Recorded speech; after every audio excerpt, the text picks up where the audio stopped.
M-Stop 49ers update in front of the great mural. Jerry Rice riding Muni.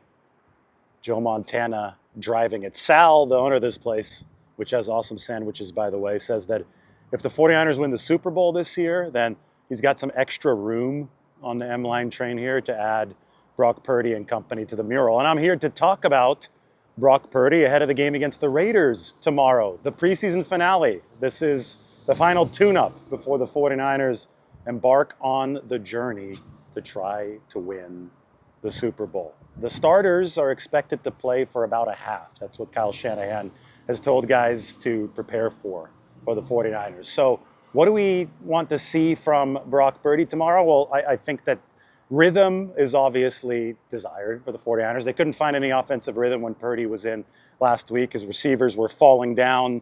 The protection wasn't great. I think that Jalen Moore gave up a couple pressures while Purdy was in there. 49ers want that to be a little bit better. It's a tricky situation, though, because they're not game planning for this, right? Maybe a little bit, but definitely not fully.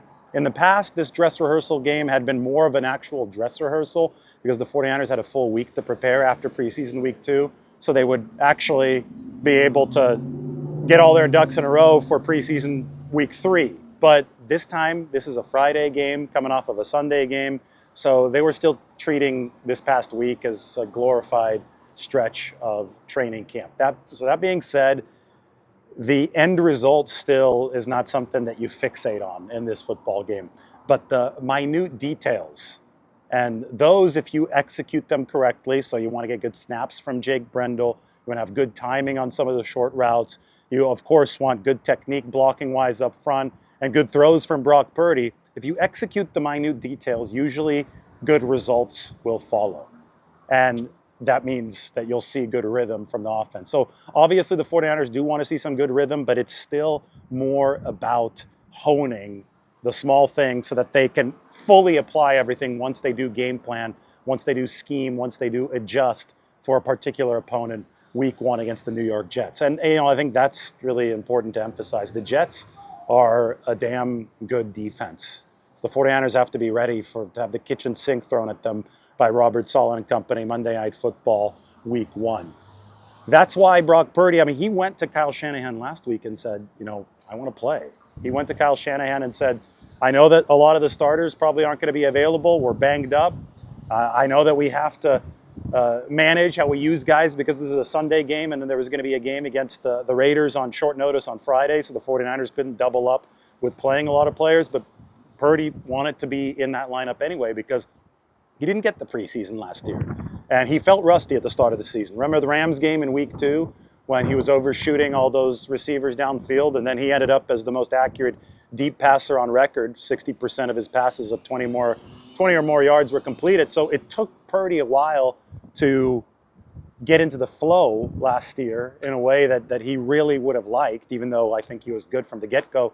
He doesn't want to have that acclimatization period this year. So he wanted to play in week 2, and obviously he wants to play here in week 3.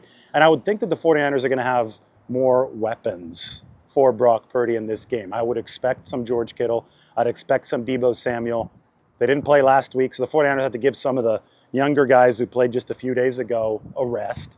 Maybe they'll play, but they'll have a lesser snap count because you don't want to wear anybody down.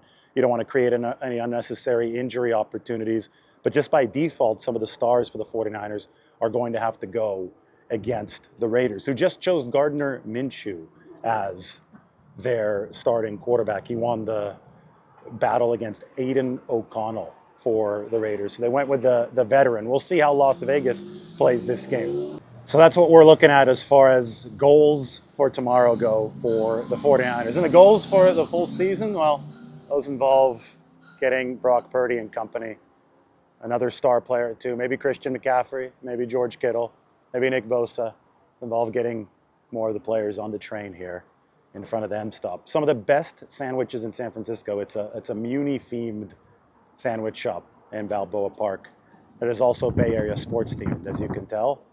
That's Steph Curry shooting a sandwich, and we can back up past the Muni train carrying the 49ers to Barry Bonds hitting a sandwich. Sal was born around the same time as me, so it was the Bonds era, watching the Giants growing up, and then obviously. He also wants to get Steve Young on this train, which I think would be cool too. So the preseason is nearing its end, thankfully.